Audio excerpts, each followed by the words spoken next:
जोडधंदा म्हणून मेंढ्या सांभाळल्या, पण निसर्गानं त्या सुद्धा हिरावून घेतल्या. काल दिनांक 25 मे रोजी रात्री सुमारे 9 वाजण्याच्या दरम्यान वारा, पाऊस व गारपिटीमुळे शिवणी आरमाळ तालुका देऊळगाव राजा येथे अतिशय दुर्दैवी घटना घडली.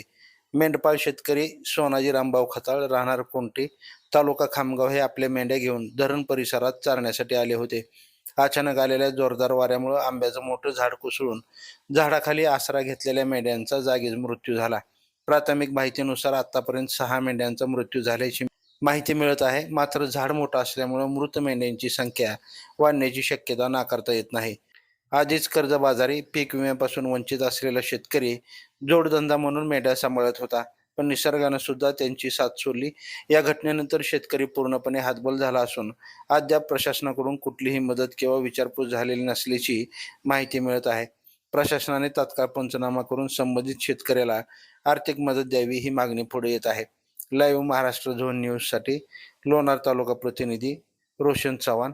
ताज्या अपडेटसाठी लाईव्ह महाराष्ट्र झोन न्यूजच्या यूट्यूब चॅनलला सबस्क्राईब करा, तसेच बेल आयकॉनवरती क्लिक करा.